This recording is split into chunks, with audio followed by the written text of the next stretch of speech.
श्रीमते भक्तिवेदांत स्वामी निति नामिने। नमस्ते सरस्वती देवे गौरवाणी प्रचारिणे निर्विशेष शून्यवादी पाश्चात देश तारिणे। जय श्री कृष्ण चैतन्य प्रभु नित्यानंद श्री अद्वैत गदाधर श्रीवासादि गौरभक्तवृंद। हरे कृष्णा कृष्णा कृष्णा हरे हरे, हरे राम राम राम हरे हरे। हरे कृष्णा। सर्वांचा आजच्या ह्या लेक्चरमध्ये आपलं साप्ताहिक सत्संगामध्ये स्वागत आहे। तसं बघायला गेलं तर इथं आसनावर बसून तुम्हा सर्वांसमोर प्रवचन करण्याची तशी माझी योग्यता नाही, पात्रता नाही आहे, पण वरिष्ठांचा आदेश आणि एक सेवा ह्या भावनेतून मी आज तुमच्यासमोर म्हणजे काही विचार मांडण्याचा प्रयत्न करणार आहे। तर आजचा जो विषय आहे तो आहे भगवत धामात जाण्यासाठी ची पात्रता, किंवा जे भगवत धामात जाणारे जे भक्त आहेत त्यांचे काही गुण असतात की जे ऐकून आज आपण आपल्यामध्ये काही ते गुण विकसित करण्याचा प्रयत्न करू शकतो, जेणेकरून आपण भगवत धामात जाण्यास पात्र ठरू शकू। आपण जर बघितलं तर खूप दिवसापासून आपण एक मासिक वाचत असाल किंवा बघितलं असेल, बॅक टू गॉड हेड, जाऊ देवाच्या गावा। तर त्याच्यामध्ये बरेच लेख असतात आपल्या भक्तांनी वगैरे दिलेले, प्रभुपादांचे काही त्याच्यामध्ये कोट्स वगैरे येतात। पण सर्व आपण जे काही आज एखाद्या आध्यात्मिक संस्थेत इस्कॉनसारखे आलेलो आहोत, सर्वांचा त्यातून शेवटी मूळ उद्देश हाच आहे की प्रत्येकाला आपल्याला भगवत धामात परत जायचं आहे, बॅक टू गॉड हेड। आणि त्याच्यासाठी जसं आपण परदेशात आपलं बॅक टू गॉड हेड जायचं म्हणजे काय की भौतिक जग सोडून आपल्याला आध्यात्मिक जगात जायचं आहे। सपोज आपल्याला इथंच एका देशातून दुसऱ्या देशात जायचं म्हणलं तरीसुद्धा आपल्याला पासपोर्ट लागतो, विजा लागतो, आणि त्यातलं काही नसेल तर आपण दुसऱ्या देशात पण जाऊ शकत नाही। मग भगवत धामात जाण्यासाठी काय काय लागत असेल तर त्याचा आपण विचार करायला पाहिजे। आणि स्वतः भगवंतानीच तो पासपोर्ट आणि विजा काय आहे ते सांगितलेलं आहे। आणि भगवद्गीतेमध्ये 15व्या अध्यायात 5व्या श्लोकामध्ये त्याचं वर्णन केलेलं आहे। त्या श्लोकाच्या आधारावरच आज मी जे काय बोलणार आहे त्याचा बेस घेऊनच बोलणार आहे।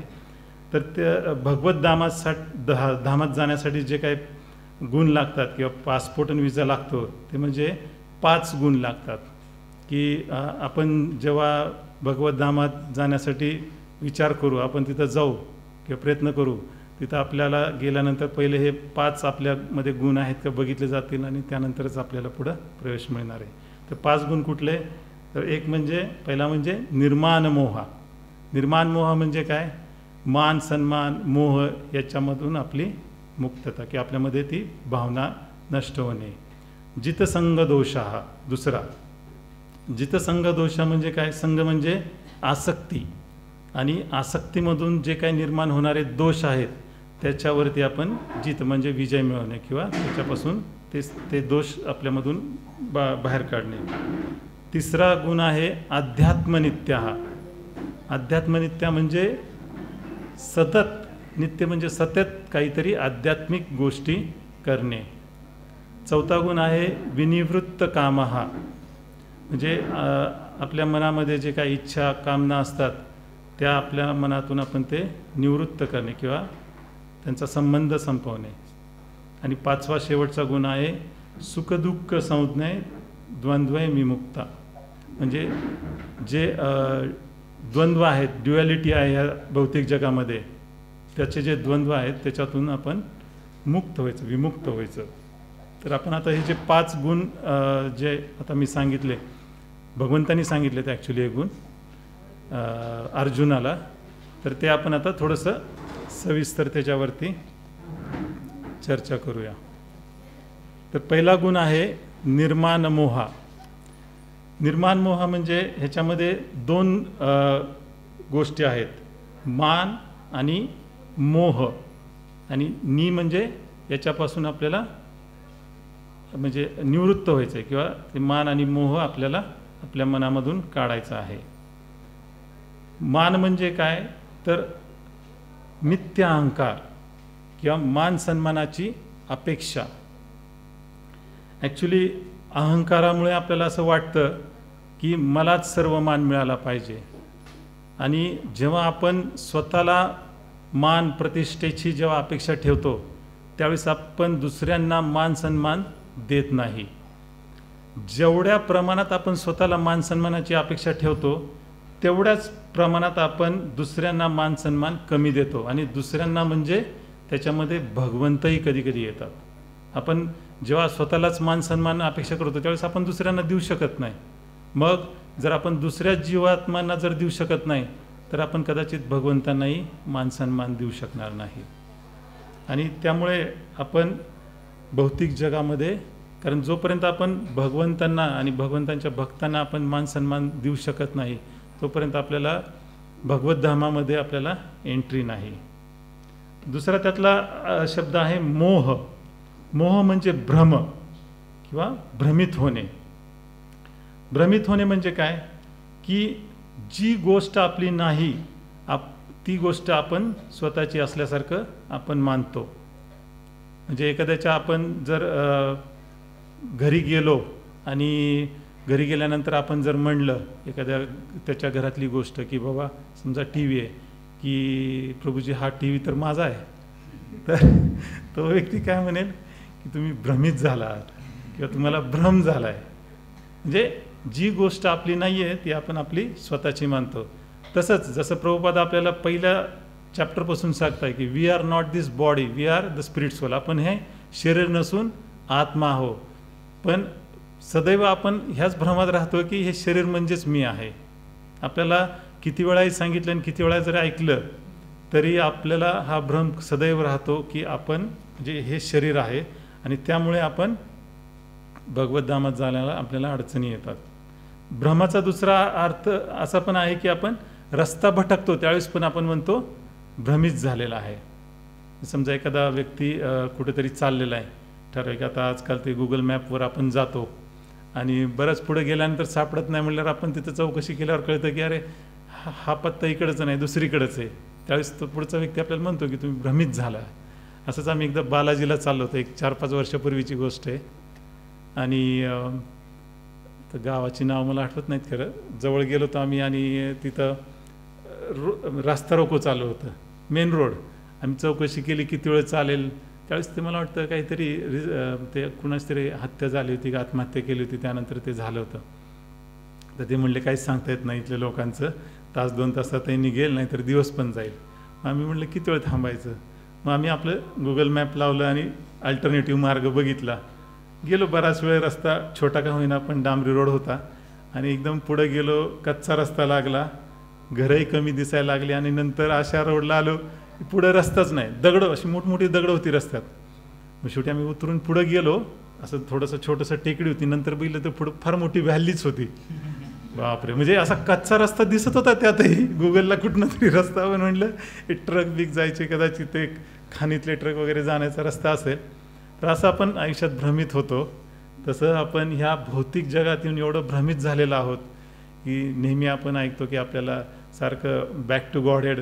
आत्ताच मी जस्ट लोकेश्वर कृष्णप्रभूंना विचारलं की कधी चालू झालेलं आहे बॅक टू गॉड हेड. तर इस्कॉन स्थापन करण्याच्या आधीपासून बॅक टू गॉड हेड प्रभुपादांनी चालू केलेलं आहे. 1942 मध्ये असं ऐकलं मी. तर म्हणजे प्रभुपादांचा मेन अजेंडा तो आहे. आणि प्रभुपाद बऱ्याचदा लेक्चरमध्येही म्हणायचे की तुम्ही म्हणजे माझं धोतर जरी धरलं तरी तुम्ही भगवत धामात जाऊ शकता. तर त्यासाठी आपल्याला हे मान आणि मोहची जी अपेक्षा आहे आपल्याला जगामध्ये, तर ही आपल्याला आपल्या मनामधून काढली पाहिजे. आणि ज्यावेळेस आपल्याला मान मिळत नाही तर मग काय होतं, मान सन्मान नाही मिळाला की आपलं त्याचं रूपांतर क्रोधामध्ये होतं. तर याचं एक चांगलं उदाहरण आहे भागवतममध्ये 4थ्या स्कंदामध्ये दक्ष प्रजापतींचं. दक्ष प्रजापतींच्या ची सभा होती आणि त्या सभेमध्ये लोक बसलेले होते आणि अजून दक्ष प्रजापती यायचे होते. तर दक्ष प्रजापती आले तर सर्वजण त्यांना रिस्पेक्ट म्हणून उभं राहिले. आपण जसं आता प्रभूजी आले की कसं सर्वजण आपण उभं राहतो तसं एक रिस्पेक्ट म्हणून ते सगळे उभे राहिले. पण तिथं 2 व्यक्ती काही त्यांना बघून उभे राहिले नाहीत. एक म्हणजे स्वतः ब्रह्माजी होते आणि दुसरं म्हणजे शिवजी. आता ब्रह्माजी त्यांचे वडील, त्यामुळे मुलगा आल्यानंतर वडिलांनी रिस्पेक्ट म्हणून उभं राहायची काही तशी आवश्यकता नाही आणि ते न उभं राहिल्याचं दक्ष प्रजापतींना काही वाईट पण वाटलं नाही. पण त्यांचं लक्ष गेलं शिवजींकडे. शिवजी म्हणजे त्यांचे जावई, त्यांची मुलगी सती, सतीचे पती म्हणून ते त्यांचे जावई. त्यामुळे जेव्हा त्यांनी पाहिलं की आपल्या जावयाने आपल्याला मान दिला नाही किंवा मी ते आले म्हणून उभं राहिले नाही, तर त्यांना त्याचा खूप राग आला. मग त्यानंतर ॲक्च्युली भागवतामध्ये खूप मोठं त्याचं वर्णन आहे की त्यामध्ये बरंच मग भांडण वगैरे झाली. फार दक्ष प्रजापतींचं हे मुंडकं शिरच्छेद केला आणि मग नंतर शेवटी बकऱ्याचं मेंढीचं हे लावलं, डोकं लावलं. पण त्यात सांगायचं तात्पर्य काय की जेव्हा आपल्या मनामध्ये मान सन्मानाचा जेव्हा अपेक्षा असती किंवा अहंकार असतो आपल्या मनामध्ये खूप, त्यावेळी जेव्हा आपल्याला मान सन्मान मिळत नाही मग आपल्या हातून अपराध होण्याची शक्यता खूप असते आणि आपण दुसऱ्यांना मान सन्मानही देत नाही. तसंच मला वाटतं दुसरं एक एक्झाम्पल आहे रोमहर्षणचं. जेव्हा बलरामजी त्यांच्या सभेत आले त्यांच्या तिथे, त्यावेळेस सर्वजण बलरामजींना बघून उभं राहिले. पण रोमहर्षणांना वाटलं की मी तर एवढा मोठा गुरु आहे, पण तेही कदाचित विसरून गेले किंवा मोहित झाले की त्यांना हे लक्षात राहिलं नाही की बाबा बलरामजी म्हणजे आदी गुरु आहेत. आणि ज्यावेळेस त्यांनी बलरामजी आल्यानंतर नाही उठले त्यावेळेस त्यांनी ते पातं घेऊन गवताचं पात घेऊन त्यांनी शिरच्छेद केला. पण बेसिकली तिथं त्यांचं मान सन्मानाची अपेक्षा रोमहर्षणकडे खूप होती. जर आपण आता हा मान आपण घालवणार कसा, तर मान अपमानाबद्दल थोडंसं प्रभुपाद पण आपल्या ह्याच्यामध्ये सांगतात तात्पर्यांमध्ये. 3.22 मध्ये भगवद्गीतेमध्ये म्हणलेलं आहे, प्रकृते क्रियमानानी गुणे कर्मानी सर्वशः अहंकार विमूढात्मा कर्ताहमिति मान्यते. त्याच्यामध्ये काय म्हणतात की मिथ्या अहंकाराच्या प्रभावाने मोहित झालेला आत्मा स्वतःलाच कर्माचा कर्ता समजतो, पण वास्तविकपणे प्रकृतीच्या 3 गुणांद्वारे कर्मे केली जातात. आपल्याला प्रत्येक ठिकाणी असं वाटत असं मीच करतोय, माझ्यामुळेच हे घडतंय. प्रत्येक ठिकाणी क्रेडिट घ्यायची सवय लागलेली आहे. आता काही झालं की नाव खाली आलं पाहिजे, प्रत्येकाची अपेक्षा असती. पण कसं आहे की जर आपल्याला म्हणलं ना की मनामधून जर आपल्याला जर काही विकार काढायचे असतील किंवा आपलं मानमोहाची जी अपेक्षा आहे ते जर काढायचं असेल तर आपल्याला हे समजलं पाहिजे की आपण खरं तर या 3 गुणांच्या आधिपत्याखाली सर्व कर्म होतात आणि आपल्याला जे वाटतं की मीच करतो तर हे चुकीचं आहे. ह्युमिलिटी किंवा अमानित्व याच्याबद्दल 13.8 मध्ये प्रभुपाद लिहितात. इंग्लिशमध्ये खूप छान लिहिलेलं आहे, ॲक्च्युली मराठीमध्ये पण मी सांगतो. Humility means that one should not be अँशियस to have the satisfaction of being honoured by others. अमानित्व म्हणजे मनुष्याने लोकांकडून मान प्राप्त करण्यास उत्सुक असू नये. उत्सुकता असते लोकांनी मला मान सन्मान, ती उत्सुकता असणं सुद्धा चुकीचं आहे असं प्रभुपाद म्हणतात. आणि कशामुळं देहाशी तात्म्य केल्यामुळे आपण इतरांकडून मान प्राप्त करण्यास अतिशय उत्सुक असतो. परंतु मी म्हणजे शरीर नाही हे जाणणाऱ्या परिपूर्ण ज्ञानी मनुष्याच्या दृष्टीने शरीराशी संबंधित मान अपमान हा निरर्थक आहे. परत तेच सांगितलं की जर आपल्याला जर ही समज असेल कायम की मी म्हणजे हे शरीर नाही, कारण आपल्या आत्म्याला मान अपमान थोडंच कळतोय, आपल्यालाच आपल्या बुद्धीला कळतंय. मन बुद्धी अहंकार हे सूक्ष्म शरीर आहे आपलं, ती आपली खरी ओळख नाही आहे. आपली खरी ओळख आहे आत्मा. तर आपण बघितले असेल एक ॲड, इनोची ॲड येते, काम शुरू कर दे बस सिर्फ 6 सेकंड्स में. तसंच ॲक्च्युली इगोचं आहे, काम बिगाड़ दे सिर्फ 6 सेकंड्स में. तर इनो आणि इगो असं आहे की आपल्याला इगो चालेल पण इनो चालेल पण इगो नको. आणि एक अजून एक असंच वाक्य खूप छान ऐकण्यात मिळालं. अहम ने एक वहम पाल रखा है की सब कुछ मैंने ही संभाल रखा है. म्हणजे प्रत्येकाला स्वतःला असंच वाटत असतं की मीच सगळं करतो. जगन्नाथ अहम आणि मम ही एक झाड जर घेतलं ना आपण, ही त्याची मुळं आहेत, मुळं. आणि ह्या मुळांपासून जे झाड जन्माला येतं ना, त्याची फळं म्हणजे काम, क्रोध, लोभ. आणि ही जोपर्यंत जेवढी अहम आणि ममत्व म्हणजे माझं, ही जेवढी मुळं जेवढी खोल असणार तेवढी ही फळं जास्त निर्माण होणार. त्यामुळे तर आपल्याला जर हा म्हणजे अहंकार किंवा आपला जे मानसन्मानाची जी अपेक्षा आहे ते जर कमी करायचं असेल तर आपल्याला चैतन्य शिष्टाष्टकमध्ये आपल्याला चैतन्य महाप्रभूंनी सांगितलेलं आहे की 3ऱ्या श्लोकमध्ये तृणादपि सुनिचैन तरोरपि सहिष्णुना अमानीन मानदेन कीर्तनीय सदाहरी. जर आपल्याला भगवंतांचं भजन कीर्तन चांगल्या पद्धतीनं करायचं असेल तर आपल्याला दुसऱ्यांना मान सन्मान द्यायला शिकलं पाहिजे आणि स्वतःसाठी मानाची जी अपेक्षा आहे, मान मिळवण्याची जी अपेक्षा आहे ती पूर्णपणे नष्ट केली पाहिजे. तर हा पहिला गुण आहे निर्माण मोहा. दुसरा गुण आहे जितसंग दोषा. संग म्हणजे आसक्ती आणि असंग म्हणजे अनासक्ती. आणि जेव्हा आपल्याला आसक्ती असते, आसक्ती कोणाप्रती तर ह्या भौतिक गोष्टींप्रती किंवा ह्या भौतिक जगाप्रती, मग त्यातून आपल्यामध्ये बरेचसे दोष निर्माण होतात. जसं की अपेक्षा, वासना, ममता, आशा. आणि हे जे दोष आहेत ह्याच्यावरती आपल्याला विजय मिळवायचा आहे. ते म्हणजे जितसंग दोष. जे आपली जी भौतिक जगाप्रती जी आसक्ती आहे आणि त्याच्यातून जे निर्माण होणारे दोष आहेत त्याच्यावरती आपल्याला विजय मिळवायचा आहे.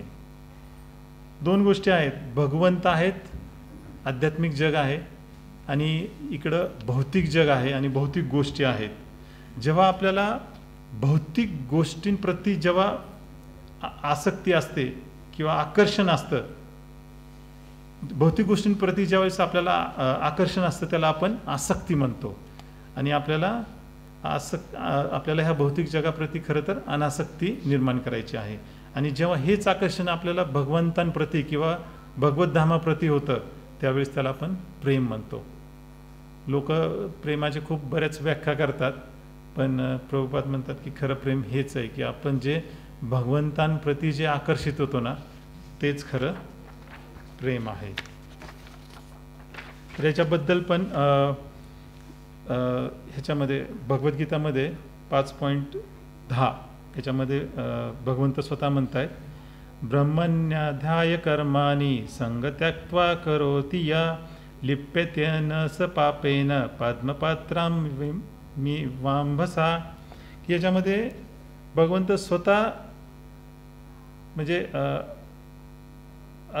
म्हणजे आसक्ती कशी, आसक्तीपासून आपण कसं म्हणजे आसक्त कसं नाही राहायचं, म्हणजे आसक्त कसं राहायचं या जगांप्रती, त्याच्यासाठी हे उदाहरण देत आहेत.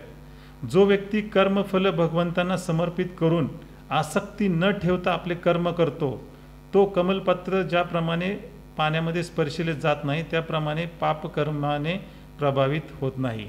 तर भगवंतांनी स्वतः हे एक्झाम्पल दिलेलं आहे भगवद्गीतेमध्ये की आपण अनासक्ती कशी ठेवायची. तर आपण जर बघितलं कमळ येतं, उगवतं कशामध्ये, चिखलामध्ये.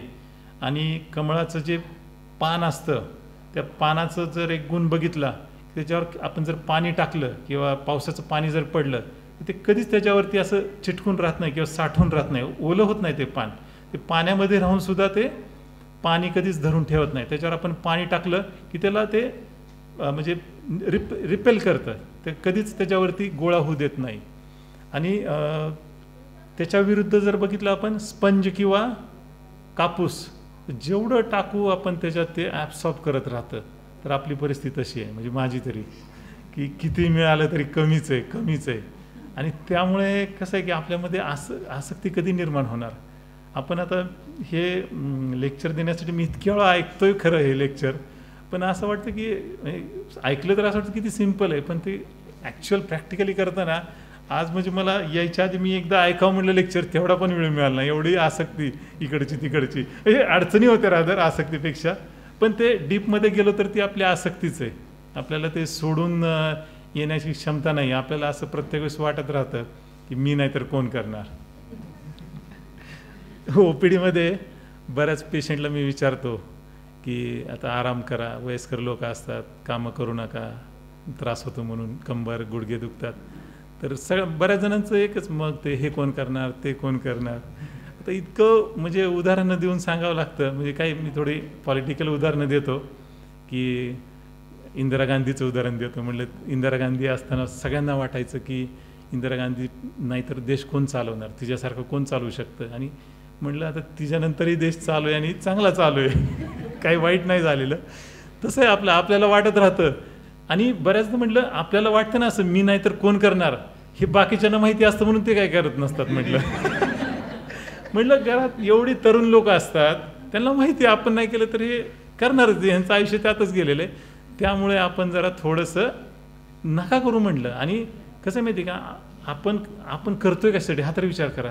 आपल्या शरीराला काहीतरी सुख मिळावं. आता त्यांना हे सांगून चालत नाही आसक्ती नको आहे, शरीराला सुख मिळतं का म्हटलं, त्रास इथंच येत आहे परत आमच्याकडं, कमवलेलं इथंच द्यायचं आणि परत त्रास पण करून घ्यायचा.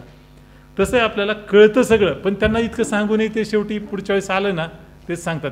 म्हणजे मी एकच सांगतो खाली बसू नका, आणि ते आल्यावर हेच सांगतात की खाली बसल्यावर दुखतं, म्हणजे तुम्ही खाली बसताच. म्हणजे भगवंत आपल्याला सांगतात आसक्ती ठेवू नका, आणि आपण जाऊन रडतो की ह्याच्यामुळे हा त्रास होतोय, त्याच्यामुळे त्रास होतोय, कारण आपल्याला आसक्ती आहे प्रत्येक गोष्टी. एस्पेशली काय माहिती आहे का, आपल्या फॅमिली मेंबरशी सगळ्यात मोठी आसक्ती. अवघड आहे ॲक्च्युली की आपल्याला काय त्यांच्यापासून विरक्त नाही व्हायचं, पण अनासक्ती आली पाहिजे. पुढं आहे त्याचं पण आहे पुढं. तर जसं हे कमळाचं फूल एवढ्या घाणीमध्ये राहून त्याचा परिणाम आपल्यावर होऊ देत नाही, तसं आपल्याला ह्या भौतिक जगामध्ये राहून तसं म्हणजे एक किचडच आहे आता एका दृष्टीनं. भले भगवंतानी बनवलेलं आहे, पण ते आपल्या इच्छे पूर्ण करण्यासाठी भगवंतानी हे बनवलेलं आहे. तर त्यामध्ये ते कमळ, आणि हे भगवंत स्वतः उदाहरण देत आहे. त्यामुळे कमळाच्या फुलासारखं पाण्यासारखं आपल्याला राहायचं आहे की इथं राहून या कुठल्याच गोष्टीशी आपण आसक्त नाही राहायचं. दुसरं एक एक्झाम्पल एक छान आहे, आता रोजच्या आपल्या जीवनातलं आहे. कमळ बारामतीत जरा क्वचितच बघायला मिळतं, मायापूरला गेल्यावर आपल्याला बघायला मिळतं, इथं क्वचित बघायला मिळतं. नारळ सगळ्यांनी बघितला असेल, रोज बघत असतील, बरेच जण फोडत असतील. ओला नारळ जर बघितला ना आपण, त्याचं जे खोबरं आहे आणि त्याचं जे कवच आहे एवढं घट्ट बसलेलं असतं. कुणी फोडलंय का मला माहीत नाही, पण मी बऱ्याचदा फोडलेलं आहे घरी. तर मला आठवते म्हणजे ते काढताना खोबरं आहे ना खूप वेळा लागलेलं आहे हाताला, ते एवढं शार्प असतं. नाहीतर मग चाकू चमचा काहीतरी घेऊन काढावं लागतं, पण तेही बऱ्याचदा सटकलं तर आपल्या हातालाच घुसायची भीती असते. तर ते ओल्या नारळाची ही कशामुळं आसक्ती, त्याच्यामध्ये ते बॉन्डिंग एवढं स्ट्रॉंग आहे ना. तसं आहे आपलं की या भौतिक गोष्टींप्रती, एस्पेशली म्हटलं ना आपली फॅमिली मेंबर्स, आपली जी थोडीफार का होईना कमवलेली जी काही इस्टेट आहे त्याच्याप्रती एवढी आसक्ती आहे ना की सुटत नाही. आपण ही सोडली नाही तर आपण भगवतधामात जाऊ शकत नाही. दोन्ही सायमल्टेनियसली शक्य नाही. इथली पण आसक्ती आणि भगवंतांप्रती प्रेम. लोकांचं असतं नाही मी कमवणार भरपूर आणि प्लस माझं भगवंतांवर खूप प्रेम पण आहे, हे दोन्ही ॲट अ टाइम सेम नाही, कारण दोन्ही अपोजिट आहेत. भगवंतांप्रती जे आसक्ती आहे त्याला प्रेम म्हणतो, आणि इथले जे आहे त्याला आपण काय म्हणतो, आकर्षण आहे, त्याला आसक्ती म्हणतो. त्यामुळे इथं ज्यावेळेस आसक्ती असेल, आकर्षण असेल, त्यावेळेस आपण भगवंतांप्रती आकर्षण नाही ठेवू शकत. पण जेव्हा हाच नारळ ज्यावेळेस सुकायला लागतो, हळूहळू त्याचं जे बॉन्डिंग आहे, त्याचं जे बॉन्डेज आहे ते हळूहळू सैल पडायला लागतो, आणि एकदम पूर्ण सुकल्यानंतर बऱ्याचदा आपण वाजवला तरी खडखड आवाज येतो. तोडायचं काय मग, ते जस्ट फोडला की आत खोबरंच आहे. ॲक्च्युली आता PPT खरं मी खूप छान बनवल्या होत्या, असे फोटोसुद्धा आणले होते नारळाचे. आणि बघा हे खोबरं. ते आता थोडं आपल्याला जरा अडचणी असल्यामुळं नाही ते हे करता आलं. तर असं आहे आपल्याला ते खोबऱ्यासारखं, सुकलेलं खोबऱ्यासारखं जास्त ओल्या नारळासारखं राहून उपयोग नाही. तर दुसरा एक श्लोक आहे 11.55, त्याच्यामध्ये पण भगवंत सांगतायत मत्कर्म कृन्मत्परमो मदभक्त संगवर्जितः निर्वैर सर्वभूतेषु यः स मामेति पांडव. भगवंत म्हणतात, हे अर्जुना, जो सकाम कर्म आणि तर्कवादाच्या संघातून मुक्त होऊन माझ्या विशुद्ध भक्तीमध्ये संलग्न होतो, जो माझ्या प्रित्यर्थ कर्म करतो, मला आपल्या जीवनाचे परम लक्ष्य मानतो आणि सर्व प्राणीमात्रांशी मित्रत्वाने वागतो, तो निश्चितपणे मला प्राप्त करतो. परत ह्याच्यामध्ये तेच सांगितलं की सकाम कर्म आणि तर्कवादाच्या संघातून मुक्त होतो. जिथं संघदोष, आपल्याला ह्या संघातून मुक्त व्हायचं आहे. आणि परत कसं वागतो, तर सर्व जीवन म्हणजे प्राणीमात्रांशी मित्रत्वाने वागतो, तो निश्चितपणे मला प्राप्त करतो. तर हा दुसरा गुण झाला जितसंग दोषा. तिसरा जो गुण आहे हा आहे अध्यात्मनित्या. आता अध्यात्मनित्या म्हणजे काय, सतत काहीतरी आध्यात्मिक गोष्टी करणे, स्पिरिच्युअल. तर आध्यात्मिक म्हणजे काय, बऱ्याचदा आपण खूप कॉमनली शब्द वापरतो, पण आध्यात्मिक म्हणजे काय, तर आध्यात्मिक म्हणजे आत्म्याशी संबंधित किंवा आत्म्याशी संबंधित जे ज्ञान आहे ते आत्मज्ञान. आणि त्याच्यामध्ये आत्मज्ञानामध्ये किंवा अध्यात्मामध्ये सदैव स्थित राहणे, नित्यस्थित म्हणजे 24 घंटे. आत्मा काय आहे, आत्मा हा भगवंतांचा अंश आहे. आणि भगवंतांचा अंश आहे म्हणजे आत्म्यामध्ये स्थित राहणे किंवा आत्मज्ञानात स्थित राहणे म्हणजे थोडक्यात भगवंतांवरती आश्रित राहणं किंवा भगवंतांप्रती आश्रित राहणं. आणि हे जे ज्ञान आहे की आपण एक भगवंतांचा अंश आहोत आणि म्हणजे आपण भगवंतांवरती आश्रित राहिलं पाहिजे, हे कायम आपल्या सदैव मनात राहिलं पाहिजे. तर कसं आहे, जसं आता म्हणलं ना, भगवंत आहेत आणि भौतिक हे आहे, भौतिक जग आहे. तर भौतिकवादी व्यक्ती काय विचार करतो, व्हॉट इज माय, माझं काय आहे.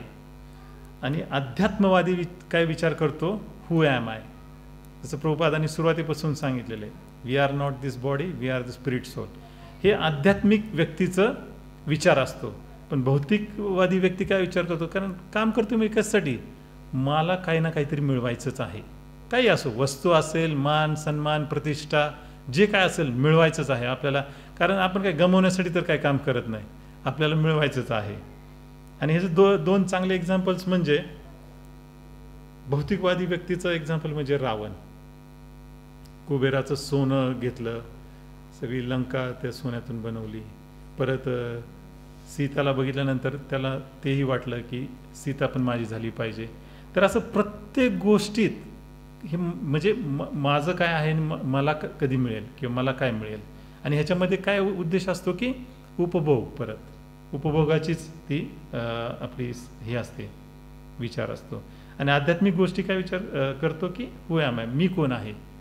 रावणाचा भाऊच विभीषणाला जेव्हा एकदम असं वाटलं, म्हणजे त्यांना लक्षात आलं की प्रभू रामचंद्र हेच भगवंत आहेत आणि मी इकडं काय करतोय रावणापाशी, त्यांनी लगेचच निर्णय घेतला आणि भगवंतांकडे श्रीराम प्रभूंच्या भेटीसाठी आले आणि त्यांच्या सेवेमध्ये ते संलग्न झाले.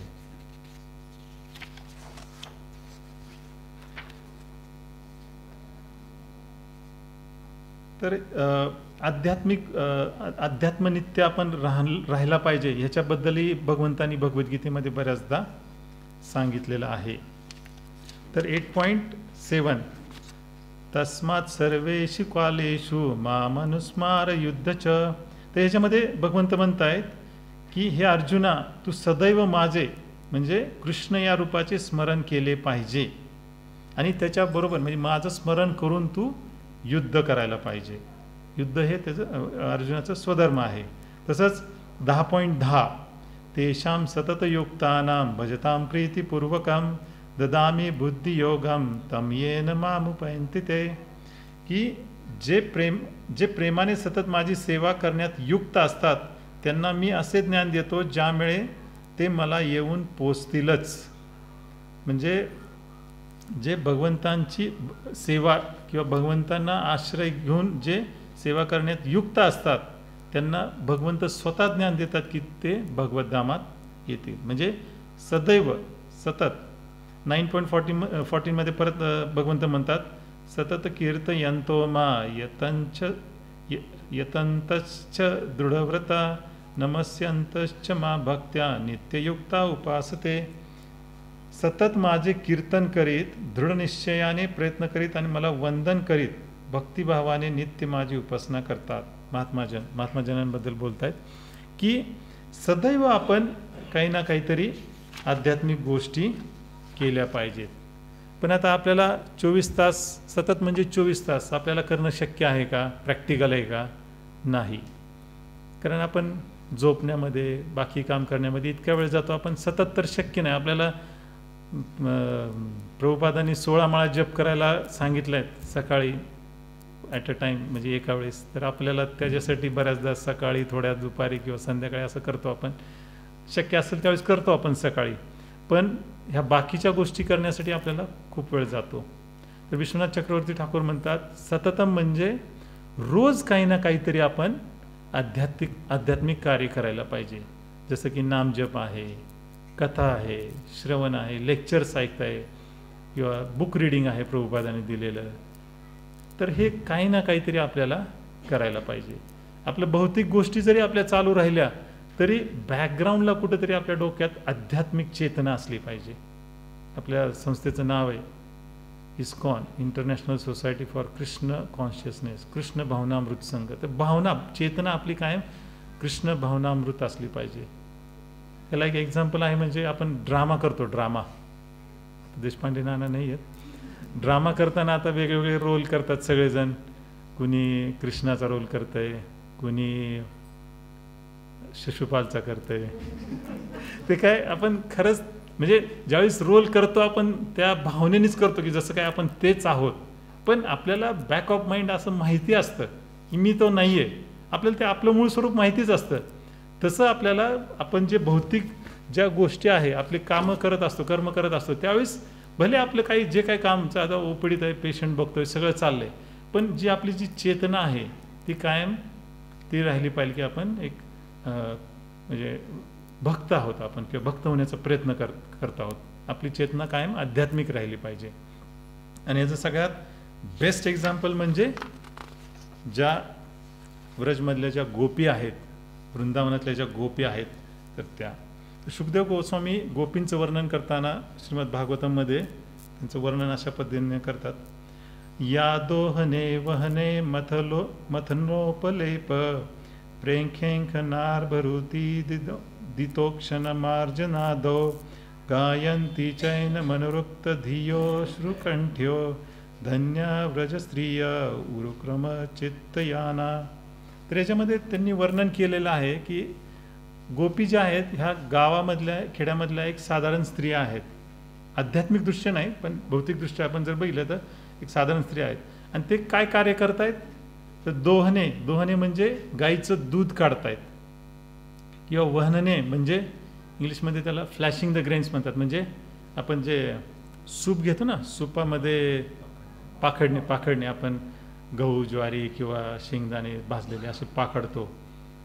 किंवा मंथन करणे, दुधाचं मंथन करणे, किंवा आपल्या ज्या घराच्या ज्या भिंती आहेत त्याला लेपन करणे, किंवा झोका खेळणे, किंवा लहान मुलं आहेत त्यांचं संगोपन करणे, नंतर घराच्या परिसरातली स्वच्छता करणे, सडा शिंपडणे. तर ह्या सगळ्या गोष्टी करत असतात. आणि ह्या करत असताना काय करतात ते कृष्णांच्या प्रती आकर्षित होऊन किंवा आसक्त होऊन ते गायन पण करतायत. आणि गायन करताना त्यांचा कंठ पण दाटून येतोय आणि डोळ्यांमधून अश्रूही वाहतात. तर ह्या रोजच्या गोष्टी, तसं बघायला गेलं तर ह्यात काय असं विशेष काही करत नाहीत, पण चेतना त्यांची काय आहे, सदैव कृष्णांचं स्मरण, भगवंतांचं स्मरण आणि त्यांच्या प्रती जी आसक्ती आहे, आकर्षण आहे, त्याच्यातून ते गायन करतात आणि त्यांची भगवंतांची स्तुती करतायत. तर हे आहे अध्यात्मनित्य. किंवा आणि हे करत असताना त्यांनी असं नाही केलं की त्यांचे काय आपले ज्या रोजच्या ज्या सेवा आहेत घरच्या किंवा कार्य आहेत त्यांनी त्याला म्हणजे काम केलं नाही, सगळं करत करत त्यांनी हे केलं. तसंच इवन अर्जुनाने म्हणजे युद्ध केलं, पण कायम भगवंतांना स्मरून आणि भगवंतांचा एक आदेश मानून ते सेवा म्हणून त्यांनी ते कार्य केलं. तर ह्याला म्हणतात अध्यात्मनित्या. आपल्यालाही आपल्या रोजच्या आयुष्यात कशा प्रकारे आपण सदैव आपली चेतना जी आहे आध्यात्मिक ठेवण्यासाठी जे काय करणं आवश्यक आहे, की रोज रेग्युलरली आपल्याला जप 16 माळा सकाळी जर केल्या तर दिवसभर नक्कीच आपली चेतना आध्यात्मिक राहू शकते. जर सकाळी शक्य झालं तर एखादं लेक्चर महाराजांचं, प्रभुपादांचं, कुणाचंही आपल्याला जे कोणी आवडतं त्यांचं लेक्चर ऐकलं तर दिवसभर त्याचा परिणाम होतो. नॉर्मली असं म्हणतात की सकाळी ज्या गोष्टीने आपण सुरुवात करतो तर त्याचा आपल्या दिवसभर जे काही गोष्टी करतो त्याच्यावरती त्याचा काहीतरी ना काहीतरी परिणाम असतो. तर हे झालं अध्यात्मनित्या. चौथा गुण आहे विनिवृत्त कामहा. निवृत्त म्हणजे निवृत्ती घेणे आणि कामहा म्हणजे कामना किंवा इच्छा, भौतिक इच्छा, त्याच्यापासून आपण निवृत्त, विशेष रूपाने निवृत्त म्हणजे विनिवृत्त. आता जेव्हा एखादा व्यक्ती कंपनीमध्ये वगैरे कामं करतात लोक आणि रिटायरमेंट झाली की मग आपण काय म्हणतो सेवानिवृत्त झाले. सेवानिवृत्त झाले की संपतो त्या कंपनीशी. ज्या कंपनीसाठी 40-50 वर्ष काम केलंय त्या कंपनीचा ना आपला म्हणजे नेक्स्ट डे त्याला परवानगी घेऊनच आज जावं लागतं, नाहीतर नाही आज सोडतच नाहीत, संपला विषय. तर तसं आहे आपल्याला हे जे कामना ज्या आहेत किंवा आपल्या ज्या भौतिक इच्छा आहेत त्याच्यापासून आपल्याला अशीच सेवानिवृत्ती घ्यायची आहे, तरच आपला इथला संबंध संपेल आणि आपल्याला पुढचा मार्ग किंवा पुढच्या डेस्टिनेशनला आपल्याला एंट्री मिळेल. काम ही अशी गोष्ट आहे की आपल्याला ह्या भौतिक जगामध्ये अडकून ठेवते. त्यामुळे प्रभुपाद म्हणतायत की काम हा आपला सर्वात मोठा शत्रू आहे. 3.37 भगवद्गीता. काम एष क्रोध एष रजगुण समद्धव महाशनो महापापात्मा विद्यनमीह वैरिणम. श्री भगवान म्हणाले, हे अर्जुना, रजोगुणाच्या संपर्कातून उत्पन्न झालेला हा काम आहे आणि नंतर तो क्रोधामध्ये रूपांतरित होतो. तोच या जगताचा सर्वभक्षक महापापी शत्रू आहे आणि म्हणून आपण त्याचा त्याग केला पाहिजे. तर काम ही अशी गोष्ट आहे की आपल्याला या जगामध्ये अडकून ठेवते. तसं 16.21 मध्ये भगवंत म्हणतात, त्रिविधम नरकस्येदम द्वारनाशम नाशनात्मनाम काम क्रोधस्तथा लोभस्तथा सामदे तत्रय तजेत. काम, क्रोध आणि लोभ ही नरकामध्ये जाण्याची 3 द्वारे आहेत. प्रत्येक बुद्धिमान मनुष्याने त्यांचा त्याग केला पाहिजे, कारण या तिन्हींमुळे आत्म्याचा विनाश होतो. आत्म्याचा विनाश म्हणजे आपला विनाश, कारण आपण आपली रिअल आयडेंटिटी ही आत्मा आहे. त्यामुळे काम, क्रोध आणि लोभ हे नरकामध्ये जाण्याचे 3 मार्ग आहेत. बऱ्याचदा अशी भावना असते, जे भौतिकवादी किंवा उपभोग घेण्यामध्ये जे काय सदैव उत्सुक लोक असतात ना, त्यांची एक अशी धारणा असते ना की एखाद्या गोष्टीची जर आपल्याला आवड असेल किंवा उपभोग करण्याची फार हौस असेल तर असं विचार करतात लोक की ती गोष्ट इतकी करायची ना, इतका उपभोग घ्यायचा की म्हणजे कालांतराने त्या इच्छांचं, कामनांचं आपल्या शमन होईल. पण भागवतम त्याच्या वेगळंच सांगतं. असतं बऱ्याच जणांचं की काहीतरी एखादी गोष्ट खाण्याची आवडते, इतकी खायची ना परत त्याच्यावरनं मन उडालं पाहिजे. मन तर काय उडत नाही, पण त्यातनं कधी निघतही नाही, मग असं होतं. भागवतम, श्रीमद भागवतम मध्ये 9.19.40 न जातु काम कामानाम उपभोगेन शाम्यती हविषा कृष्ण वर्तमेव भूय एवाभिवर्धते. ही भागवतम मध्ये म्हटलेलं आहे की उपभोग केल्याने काम, वासना जी आहे ती शमत नाही. तर काय होतं, ॲक्च्युली जेव्हा आगीमध्ये होमाचा जो अग्नी असतो त्याच्यामध्ये जेव्हा आपण काही लाकडं टाकतो, समिधा टाकतो, तर ते टाकल्या असं वाटतं की थोडंसं आग विझते की काय, पण थोड्या वेळाने नंतर असा भडका उडतो की मग कधी कधी स्फोट झाला की काय असं वाटतं. तर तसं आहे की काम म्हणजे एखादी गोष्ट खूप करून आपल्याला वाटतं, तात्पुरतं आपल्याला घृणा निर्माण होऊ शकते टायमिंगसाठी, पण नंतर त्याची एवढी आसक्ती निर्माण होते की आपण ती गोष्ट किंवा ती आसक्ती सोडू शकत नाही, किंवा रादर ती वाढते. त्यामुळे ते आगीत तेल ओतल्यासारखं आहे. ते ओतल्या असं विजल्यासारखं वाटते, असं वाटते नाही तर लगे भडका उडतो. तर ह्याच्यामध्ये भगवद्गीतेमध्ये 2.55 मध्ये ह्याचं खूप छान विश्लेषण दिलेलं आहे की ह्या कामनांपासून आपण कसं निवृत्त झालं पाहिजे. तर 2.55 प्रजाहती यदा कामानस सर्वान पार्थ मनोगतान आत्मन्येवात्मना तुष्टम स्थितप्रज्ञस्ततोच्युते. श्री भगवान म्हणाले, हे पार्था, मानसिक तर्कवितर्कांमुळे उत्पन्न झालेल्या इंद्रिय तृप्तीच्या सर्व प्रकारच्या इच्छांचा मनुष्य जेव्हा त्याग करतो आणि याप्रमाणे त्याचे शुद्ध झालेले मन जेव्हा केवळ आत्म्यामध्येच संतुष्ट होते, तेव्हा तो स्थितप्रज्ञ अर्थात विशुद्ध दिव्य अवस्थेत स्थित झाला आहे असे म्हटले जाते. की याच्या आधीच्या श्लोकामध्ये अर्जुन विचारतो भगवंतांना की एक विशुद्ध स्थितप्रज्ञ व्यक्तीचे लक्षणं काय, त्यावेळेस हे भगवंतांनी उत्तर दिलेलं आहे. तर याच्यामध्ये आत्मा, मन आणि आपल्या इच्छा याच्यावरती खूप छान सांगितलेलं आहे की आपलं जे स्वरूप आहे, मूळ स्वरूप आहे, आपला आत्मा आहे. आता आत्मा तसा खूप छोटा असतो, पण आपण एक समजण्यासाठी एक आत्मा असं एक समजून घ्या. आणि आपलं जे सूक्ष्म शरीर आहे, आपलं जे दिसतंय हे जड शरीर आहे, जे आपल्या पंचमहाभूतांपासून बनलेलं आहे. आणि आपलं जे दुसरं शरीर आहे, सूक्ष्म शरीर, ते एक मन, बुद्धी, अहंकार यापासून बनलेलं आहे. आणि ते आपल्या आत्म्याच्या भोवती एक ते आवरण म्हणून ते स्थित आहे.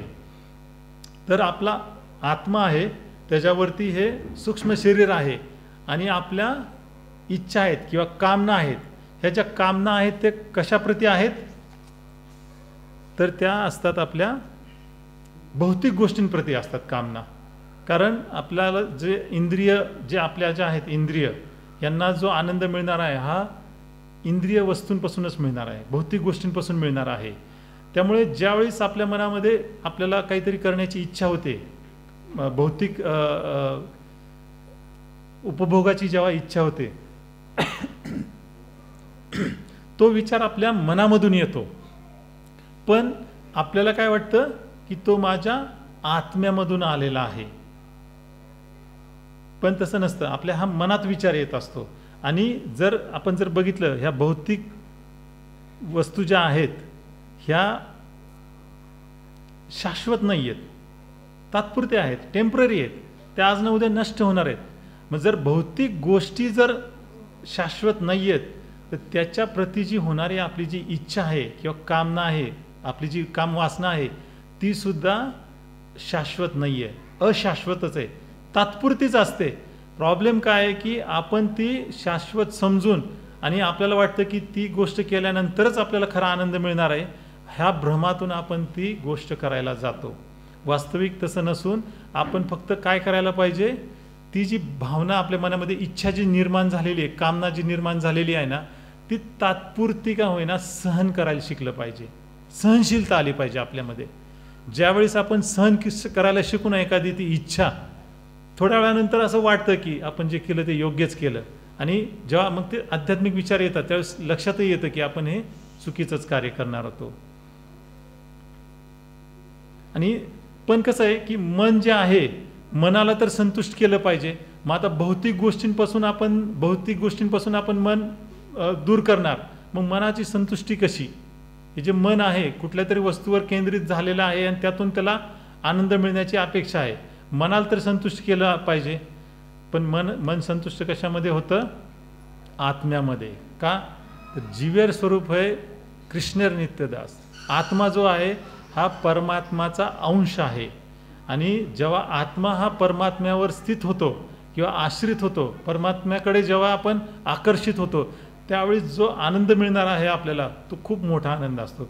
तो ह्या भौतिक गोष्टीतून मिळणाऱ्या आनंदापेक्षा कित्येक पटीनं तो मोठा आनंद असतो. त्यामुळे आत्म्याला जर आपल्याला प्रसन्न किंवा आनंदित करायचं असेल तर आपल्याला मनाला हे आत्म्याकडे केंद्रित करायला पाहिजे, वळवायला पाहिजे, ना की कुठल्या कामनांकडे.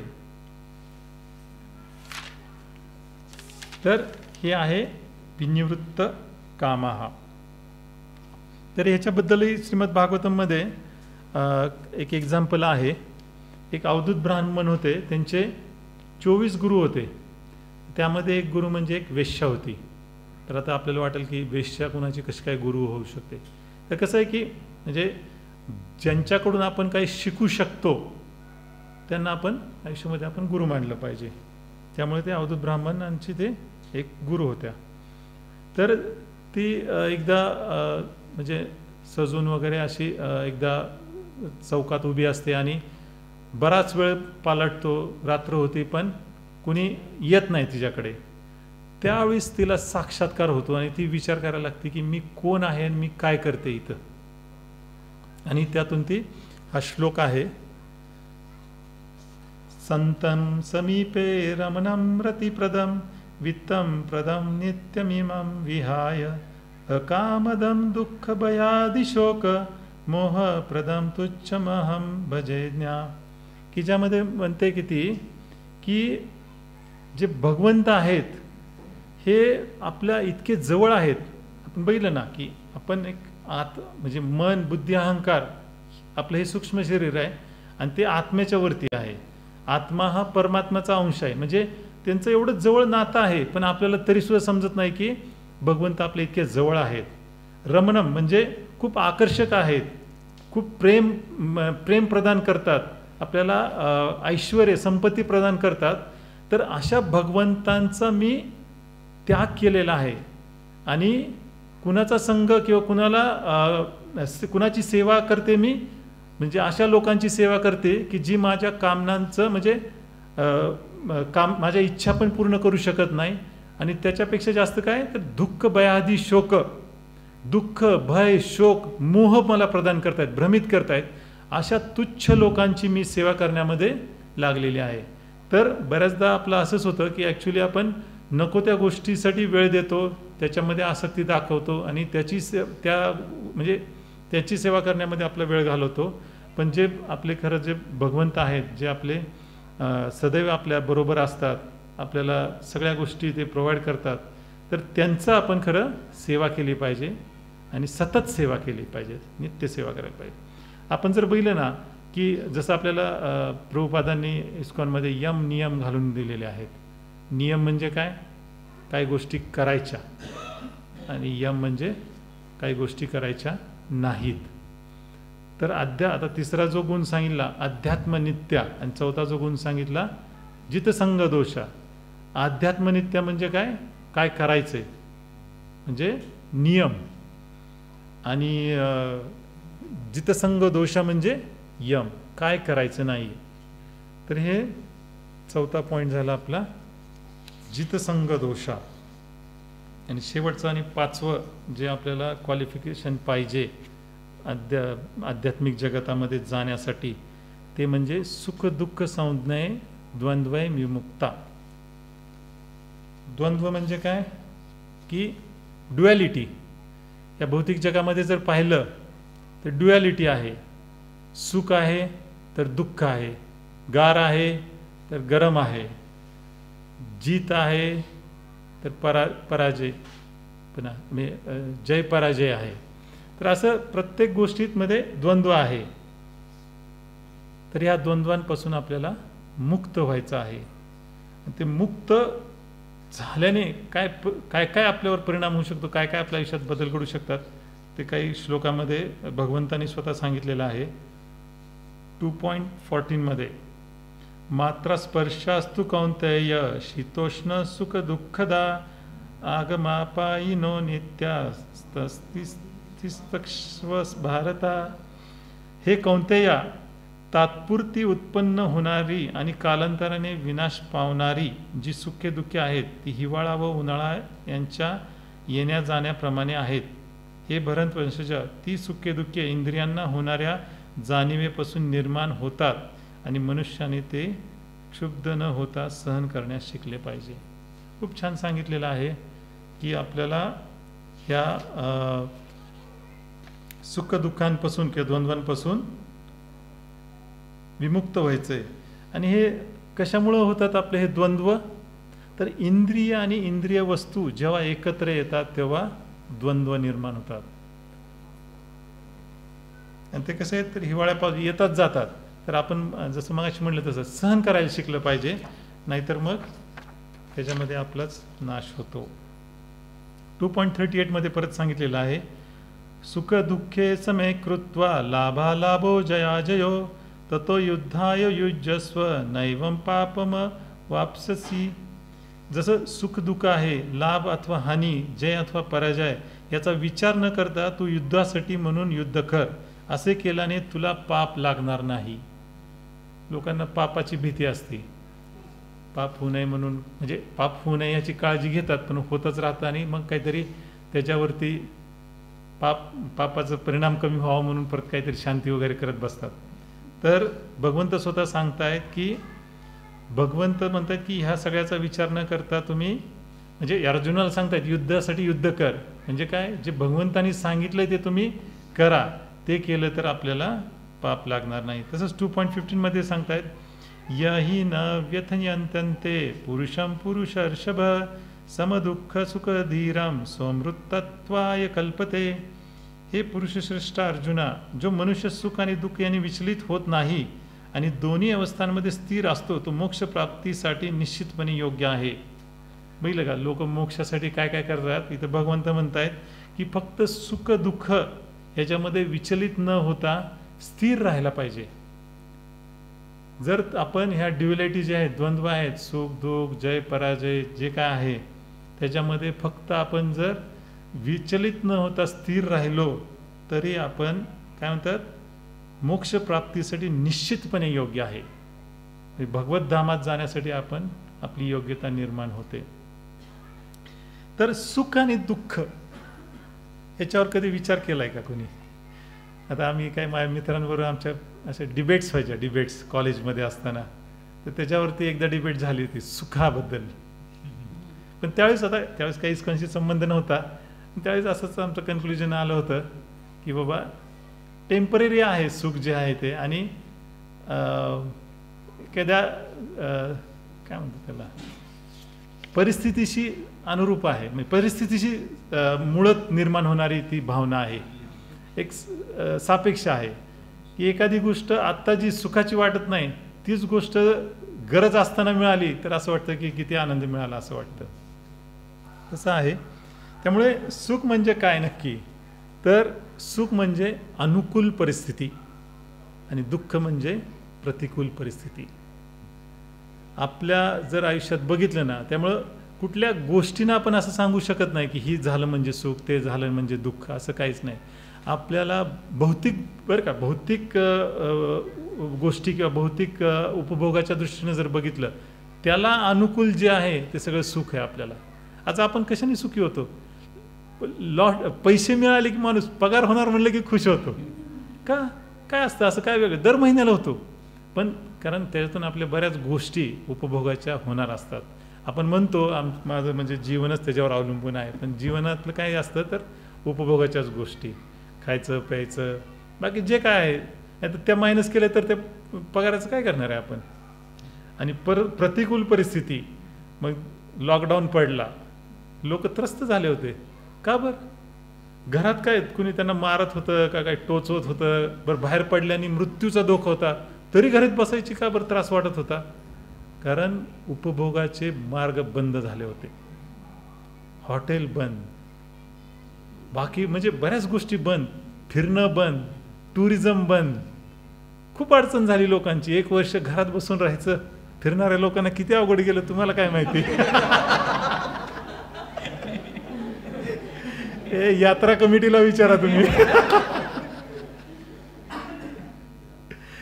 तर म्हणजे अशा आपल्याला जेव्हा प्रतिकूल परिस्थिती असते, ज्यावेळेस काम भरपूर असतं ना बाहेर, असं वाटतं थोड्या दिवस आराम मिळाला पाहिजे. जेव्हा तो मिळतो त्यावेळेस मग कसं आहे की परिस्थितीनुसार असते. आपल्याला ज्यावेळेस जी गोष्ट पाहिजे ती मिळाली की आपण आनंदित आणि खुश तर राहतोच, पण इतरांवरती पण आपण म्हणजे प्रसन्न राहतो.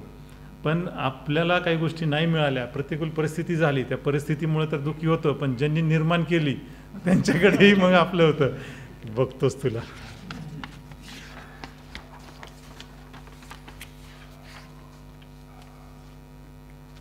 पण आध्यात्मिक व्यक्ती काय विचार करतो की हे जे सुख दुःख आहे ना, हे आपल्याला असंच मिळतं का हो? आपल्याला आपण जर बघितलं ना बेसिक भगवद्गीता कोर्स, त्याच्यामध्ये एक टॉपिक आहे, चांगल्या लोकांच्या आयुष्यात वाईट का घडते आणि वाईट लोकांच्या आयुष्यात चांगलं का घडतं, आहे ना एक टॉपिक. मी आता खूप दिवसापूर्वी ऐकलंय पण आठवतोय मला. तर ह्याच्या मागचा जो बेस आहे ना तो आपला क्लिअर पाहिजे, तर आपल्याला कधीच ह्या सुखादुःखाबद्दल किंवा आलेल्या परिस्थितीबद्दल वाईट वाटणार नाही. की आध्यात्मिक व्यक्ती कसा विचार करतो की माझ्या आयुष्यात जे काय घडतंय, चांगलं वाईट जे काय आहे, हे माझ्या पूर्वकर्मांचं फळ आहे. आपल्या मागच्या कित्येक हजारो लाखो जन्म आपण काढलेले आहेत, त्या जन्मांमध्ये कित्येक गोष्टी केलेल्या आहेत.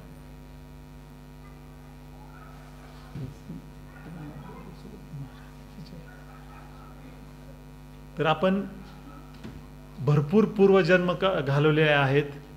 या 84 दशलक्ष योनीतून आपण आलेलो आहे मनुष्य जन्मात, आणि त्यातून मग आता आपण पूर्वजन्मी किती कुठल्या कुठल्या योनीत होतो आणि काय काय पाप केलेली आहेत आपल्याला माहीत नाही. आणि त्यामुळे आपल्याला आपल्या आयुष्यात, नाहीतर मग जोपर्यंत हे बेस कळत नाही ना, ज्यांना माहीत नसते त्यांच्या दृष्टीनं मग कर्ण हिरो असतो, मग त्यांना माहीत नसतं ना आपण पूर्वजन्मीचे काय त्याचे कर्म आहेत. 84 दशलक्ष योनीचं चक्र कुणाला माहिती आहे का कसं असते? की म्हणजे कुठल्याही योनीतून कुठेही जातो, मनुष्य जन्म कधी मिळतो? मी असं ऐकलंय, म्हणजे आता मलाही माहित नाही नक्की एक्झॅक्टली, एका प्रवचनातच ऐकलंय की ॲक्च्युली सर्कलच आहे ते, आणि म्हणजे बाकी सर्व योनीतून मग फिरून फिरून आपण मनुष्य योनीत येतो. आणि भगवद्गीतेत सांगितले माझ्यामध्ये 4 लक्ष योनी तर मनुष्य जन्माच्याच आहेत. पण जेव्हा आपण इथून पाप कर्म करून जेव्हा दुसऱ्या योनीत जातो, कुठली मिळेल काय माहीत नाही आपल्या हातात, पण तिथून ते नव्याने चक्र चालू होतं. जर आपण मुक्ती नाही मिळाली किंवा पुन्हा मनुष्य जन्म नाही मिळाला, जेव्हा दुसऱ्या योनीत जातो ना, असं नाही की त्यात काही जन्म घेऊन परत मनुष्य, ते पूर्ण चक्र झाल्यानंतरच परत मनुष्य योनीत आहे. त्यामुळे आहे ह्या जन्माचं महत्त्व किती आहे हे आपण प्रत्येकाने जाणून घेतलं पाहिजे. आणि आहे ह्या वेळेचा, जन्माचा पुरेपूर सदुपयोग करून हे जे 5 गुण विकसित करून पासपोर्ट विजा घेऊन तिथं द्वारपालाला दाखवायला आपण रेडी राहिलं पाहिजे, स्टॅम्प घेऊन. प्रभुपादांचा स्टॅम्प असणार आहे सगळ्यात महत्त्वाचा. तर दुसरी गोष्ट की जेव्हा आपण म्हणलं ना आयुष्यात काही बिकट अवस्था येते किंवा चांगली परिस्थिती येते, त्यावेळेस आपण हा विचार ठेवला पाहिजे कायम की हे पूर्वकर्माचे फळ आहे. हे काय असं नाही की मी काल काहीतरी केलं आणि त्याचं आज मला फळ मिळतंय, मी गाडीवरनं गेलो पडलो झालं, असं नाही आहे. पूर्व केलेल्या कर्मांचं फळ आहे. पण त्याचा दुसराच पार्ट असा आहे की ज्यावेळेस सुखी चाललंय जीवन सगळं, म्हणजे काय, आपले चांगले कर्म संपतायत, मग आता वाईट वाटून घ्यायचं का? आणि दुःखी प्रसंग येत आहेत आपल्या आयुष्यात, तर आपले वाईट कर्म संपताय, मग त्याचं काय वाईट वाटून घ्यायचंय?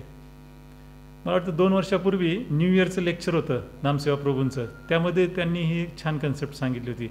आपलं एक ते कणगीचं उदाहरण दिलं होतं किंवा पिंपाचं, त्याच्या खाली नळ असतो, आपले पूर्वकर्म आहेत, ओपन केल्यावर कुठला कर्म कधी येईल काय माहीत नाही आपल्याला, आपण प्रेडिक्ट करू शकत नाही कुठल्या जन्मातले कुठल्या कर्मांची फळं आपण भोगतोय आता. पण मग ह्या सगळ्यांवरती मात करायची असेल तर आपल्याला भक्ती मार्ग हा एकमेव मार्ग आहे. त्यामुळे आपण जेव्हा असा विचार करू की हे आपले जे काही आयुष्यात घटना घडतात हे पूर्वकर्मांची फळं आहेत, सुख जरी आलं तरी काय हरकत नाही, आपले चांगले कर्म संपतायत, दुःख आलं तरी काय वाईट वाटून घ्यायचं कारण नाही, आपले पापकर्म संपतायत. तर आपण असा विचार केला तर मग आपण हे राहू शकतो, समान पाहिलं तर आपल्याला विचलित होणार नाही. आणि आपण हे सदैव हे कर्म जे आहेत हे टेम्पररी आहेत, त्याचे परिणाम पण टेम्पररी राहणार आहेत. पण आपण जे आहे आपलं मूळ स्वरूप काय, आत्मा. आत्मा हे शाश्वत तत्व आहे आणि आपण भगवंतांचा अंश आहोत, हा कायम सदैव आपल्या मनात विचार राहिला पाहिजे. आणि त्याच्या पुढचा विचार काय करायचा, आता ही तर एक स्टेज झाली आपल्याला. आपण आता बेसिक भगवद्गीता कोर्स तर केला आहे, आता पुढं काय. तर असा विचार करायला शिकलं पाहिजे की आपल्याला जे काही परिस्थिती येत आहे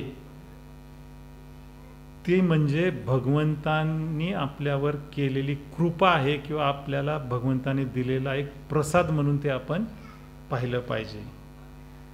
त्याच्यावर हा नाही विचार करायचा की परिस्थिती अनुकूल आहे का प्रतिकूल आहे. आपण काय बघायचंय, त्याच्यामध्ये भगवत कृपा बघायची आहे. आणि जे काय होतंय हे आपल्या भगवंतांच्या इच्छेने होतंय आणि त्यांच्या इच्छेशिवाय काहीही घडू शकत नाही.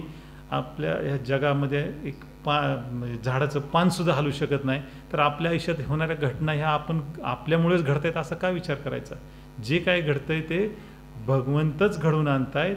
आणि आपण ज्यावेळेस असा विचार करू त्यावेळेस नक्कीच आपल्या मनामध्ये जे काही द्वंद्व आहेत किंवा द्वंद्वांमुळे आपल्याला होणारा जो त्रास आहे तो नक्कीच कमी होईल. आणि कसं आहे की जरी एखादी वाईट घटना घडली तर आपल्या पूर्वकर्मांमुळं, तर जेव्हा आपण ह्या पद्धतीने विचार करतो ना, उलट आपण भगवंतांचे आभारच मानले पाहिजेत. नुसतं भगवंतांची कृपा पाहिली नाही पाहिजे, तर आभार मानले पाहिजेत. मला वाटतं आपल्या कोर्समध्येच कुठेतरी सांगितलं होतं की ज्यावेळेस आपल्यावर एखादं आपल्याला संकट येतं किंवा इजा घडते, ॲक्सिडेंट घडला समजा आणि जस्ट खरचटलं, असा विचार केला पाहिजे. लोक काय विचार, माझाच का ॲक्सिडेंट घडला, मलाच का खरचटलं, आणि कुणाला तरी ब्लेम द्यायला तयार असतात. पुढचीच गाडी आडवी आली, नाही तर माझं नशीबच फुटकं, असंच घडलं तसंच घडलं. पण असा विचार करायला पाहिजे की ॲक्च्युली माझा मोठा ॲक्सिडेंट घडणार होता आणि भगवंतांची कृपा म्हणून माझा ते थोडक्यात वाचलो मी. माझा जीव जाणार होता, माझा फक्त एखादं बोटच तुटलं किंवा एक हाडच फ्रॅक्चर झालं.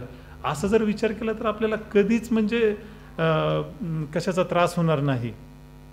आणि रादर आपल्याला ह्याच्यावरून म्हणजे आपण भगवंतांकडे जाण्यास किंवा आध्यात्मिक जगामध्ये जाण्यासाठी आपण पात्र ठरतो. आणि मुक्ती, आपण मुक्तींबद्दल बोलतोय, तर मुक्ती म्हणजे असा विचार केल्यानंतर कसं माहिती आहे का, एखादा व्यक्ती आहे आणि त्याचा मुलगा असतो, मूल असतं, तर त्या मुलाला वडिलांची संपत्ती मिळवण्यासाठी काय करावं लागतंय, काहीच नाही. वडिलांची सेवा कर बाबा, प्रेमाने राहा, काय फार मोठं करायचं आहे असं नाही. कालांतराने त्यांनी मिळणारच आहे. त्यासाठी काहीतरी फार मोठं कष्ट करायचंय, असं करायचंय तसं करायचं असं काहीच नाही आहे. ठीक आहे बाबा, तुम्ही वडिलांना काय अनाथ आश्रमात पाठवू नका, एवढं तरी करायला शिकलं पाहिजे. पण मग तशाच प्रकारे ज्यावेळेस आपल्या आयुष्यामध्ये काही वाईट घटना घडते किंवा चांगली घडते, हे आपल्या पूर्वजन्मीच्या कर्मांचे फळं आहेत. ज्यावेळेस आपण असा विचार करतो आणि भगवंतांचे आभार मानतो, कृतज्ञ राहतो, त्याच्यासाठी मुक्ती ही एखाद्या मुलाला म्हणजे वारसामध्ये मिळालेल्या संपत्तीप्रमाणे आहे, जी दुसऱ्याला जाऊ शकत नाही. मिळणारच आहे त्याला, त्याची संपत्ती तर दुसऱ्याला जाणार नाही आहे, वारसाने ती त्यालाच मिळणार आहे. सेम प्रकारे आपण जर हा द्वंद्वांबद्दल विचार केला तर आपल्याला मुक्ती ही वारसाप्रमाणे मिळेल. इतकं सोपं आहे हे, पण आपण ते करायला पाहिजे. कसं आहे, पण आता द्वंद्वांमध्ये आपण विचलित नाही व्हायचं, ठीक आहे. पण मग याचा अर्थ असा का की सुखी एखादी परिस्थिती घटना घडते, आनंदी घटना घडते, मग आपण शांतच बसायचं नाही, सुखामध्ये सुख नाही व्हायचं, कोणी मेलं तरी रडायचंच नाही, गप्प बसायचं, असं राहायचं का? मग असं लोक बघून, भक्तांना बघून म्हणतील अरे काय दगड आहे का काय? नाही, असं नाहीये. आता ही भगवद्गीता जी आहे अर्जुनाला युद्धाच्या आधी सांगितली. युद्धामध्ये अर्जुनाचा पुत्र अभिमन्यूचा वध झाला, मग अर्जुनाला त्याचं दुःख झालं की नाही? झालं, रडला तो. पण त्यांनी काय केलं त्यानंतर की तीव्र प्रतिज्ञा घेतली आणि त्यांनी त्या जयद्रथाचा हे केला, म्हणजे युद्ध केलं. कृष्णाने काय सांगितलं होतं की बाबा युद्ध करायचंय. जर त्यांनी हताश होऊन धनुष्य टाकून दिलं असतं आणि जर निघून आला असता तर मग ते द्वंद्वांपासून मुक्त नाही. तसंच आहे, आपण सुख दुःखामध्ये सहभागी होणार आपण, पण सुखाने भारावून पण जायचं गरज नाही आणि दुःखाने हताश होऊन पण जायचं गरज नाही. या सगळ्या परिस्थितीमध्ये आपल्याला एकच करत राहायचंय, सुखी दुःखी ते भावना काय जे येईल ते येऊ द्या, पण आपले जे कर्तव्य आहेत ना, कर्तव्य कर्म आपण सोडायचे नाही आहेत. आपली जी सेवा आहे ना ती सोडायची नाही. नाहीतर बघा तुम्ही छोट्या छोट्या क्षुल्लक गोष्टीवरनं, हे आता आजचीच घटना घडलेली, आजचीच लेटेस्ट, तुमच्यापर्यंत कदाचित आली नसेल. राशींचे एक डॉक्टर आहेत, थोरात डॉक्टर, आता सगळ्यांना माहिती म्हणून मी नाव घेऊन सांगतोय. आपले मला साक्षी गोपाल प्रभू त्यांच्याकडे व्हिजिटला जातातही, यांच्या ओळखीचे चांगले यंग डॉक्टर आहेत, 2 मुलं. त्या मुलाचं नाव पण मला वाटतं कृष्णच आहे, आणि कदाचित त्यांच्याकडे हे जाऊ देवाच्या गावा मॅगझिन पोच होत होतं, द्यायचे प्रभूजी, कारण व्हिजिटला गेल्यानंतर बऱ्याच जणांना द्यायचे ते. तर त्यांच्या मुलाला काहीतरी ऐकू येत नाही का काही आजार आहे आणि बोलता येत नाही, त्याचं दुःख त्यांना पाहवत नव्हतं. फक्त एवढंच कारण, असं नाही की फार काही त्याला पण त्रास होतोय, त्याचं दुःख पाहवत नव्हतं. म्हणून त्या डॉक्टरनी त्याच्या बायकोला आणि मुलांना इंजेक्शन देऊन मारलं आणि स्वतः आत्महत्या केली आजच. म्हणजे एवढं आपण छोट्या छोट्या गोष्टी, का हा बेस नाही आहे हे माहीत नाही आहे. आता कदाचित त्यांनी कुठं वाचलं असेल माहीत नाही, पण त्यांनी त्याची ती सुसाईड नोट लिहिली ना, ती सुद्धा व्हॉट्सॲपवर आलेली सुसाईड नोट, त्यात लिहिलं आहे त्यांनी हे सगळं. म्हणजे किती छोट्या छोट्या गोष्टीनं आपण हे होऊन जातो. तर हा फार महत्त्वाचा मुद्दा आहे. म्हणून तर म्हणतायत ना भगवंत स्वतः 15व्या अध्यायामध्ये की ह्याच्या जर तुम्ही सहन करायला शिकलं ना तर तुम्हाला मुक्ती मिळेल, सहज मुक्ती मिळेल. फक्त द्वंद्व सहन करायला शिका, स्थिर राहायला शिका. प्रल्हाद महाराज पण सांगतात की बऱ्याचदा आपल्या आयुष्यामधून की आपल्या आयुष्यामध्ये आपले जे प्रियजन आहेत, आपले जे आवडते लोक आहेत, आपले जे प्रेमाचे लोक आहेत, किंवा काही आपल्याला हव्या असणाऱ्या ज्या परिस्थिती आहेत, कंडिशन, जे काही आपल्या आयुष्यात घडत आहे चांगलं, हे कधीही आपल्यापासून हिरावून घेतलं जाऊ शकतं. तसंच किंवा त्याच्या विरुद्ध ज्या आपल्याला गोष्टी आयुष्यात नको आहेत, ज्या व्यक्ती आपल्याला आयुष्यात नको आहेत, त्या आयुष्यात आपल्या घडू शकतात गोष्टी, का आयुष्यात व्यक्ती येऊ शकतात. काय होतं माहिती का, प्रॉब्लेम काय होतो, आता हे सगळं समजूनही ज्या अशा प्रसंग येतात ना, आपण ती परिस्थिती बदलायचा प्रयत्नच करतो. आपण कधी सहन करायचा प्रयत्न करत नाही, परिस्थिती बदलण्याचा प्रयत्न करतो, जे की खरंच आपल्या हातातच नाही आहे. आणि तात्पुरती जरी आपल्याला वाटतं आपण बदलली परिस्थिती, त्यातनं काय मिळवणार आहे. म्हणजे आपण परत भगवंतांच्या इच्छेच्या विरुद्ध जातोय. भक्ती म्हणजे काय, भगवंतांच्या इच्छेमध्ये आपली, त्यांच्या इच्छेनुसार आपली इच्छा निर्माण करणे. मग भौतिकवादी लोक तर जगतातच ना त्यांच्या इच्छेने, मग त्यांच्यात आणि आपल्या इच्छेत काय, आपल्या जगण्यात काय फरक आहे. तर आपली आणि भगवंत आपली इच्छा ही भगवंतांच्या इच्छेप्रमाणे असली पाहिजे. तर हे आपले झाले 5 गुण जे आपल्याला विकसित करायचे आहेत. तर पहिला होता निर्माण मोह, मानमोहाची अपेक्षा सोडणं. दुसरा आहे जितसंग दोषा, संग म्हणजे आसक्ती, त्यातून निर्माण होणारे जे दोष आहेत त्याच्यापासून आपल्याला आपल्या विजय मिळवायचा आहे. अध्यात्मनित्या, तिसरा गुण, सतत रोज काही ना काहीतरी आपल्याला आध्यात्मिक कार्य करायचं आहे, किंवा भौतिक गोष्टी करताना सुद्धा आपली चेतना ही आध्यात्मिक कशी राहील याची आपल्याला दक्षता घ्यायची आहे. चौथा गुण होता विनिवृत्त कामहा, म्हणजे कामना ज्या आहेत आपल्या मनामध्ये, जे भौतिक इच्छा निर्माण होत आहेत त्या आपल्या मनातून घालवल्या पाहिजेत. आणि 5वा गुण आहे सुख दुःख संज्ञे द्वंद्वे विमुक्ता. तर हे 5 जे आहेत. आणि आध्यात्मिक व्यक्ती जो आहे ना, ॲक्च्युली हा खरंच ओळखणार कसा आपण, कुणाच्या चेहऱ्यावर थोडंच लिहिलं आहे हा आध्यात्मिक आहे, हा भौतिक आहे, किंवा काही ड्रेस घातला म्हणून काय लगेच तिलक लावून आला झाला आध्यात्मिक, असं पण नाही ना. तर त्याच्या म्हणजे चेतनेवरनंच आपण ओळखणार. एखाद्या व्यक्तीशी आपण जेव्हा बोलतो, आणि त्याची चेतना आहे त्याप्रमाणेच तो वागणार आहे. म्हणजे बोलणं आणि वागणं का त्याचं बघितलं ना तर आपल्याला लक्षात येतं की हा व्यक्ती कसा आहे. आणि हे सर्व गुण जर आपण विकसित केले तर आपल्याला सर्वांना नक्कीच भगवत धामामध्ये एंट्री आहे. आणि जसं प्रभुपादांनी जे मासिक चालू केलेलं आहे बॅक टू गॉड हेड, त्याचा खरं म्हणजे प्रभुपादांचं ते त्याचा जो उद्देश आहे तो खरंच सफल होईल. हरे कृष्ण.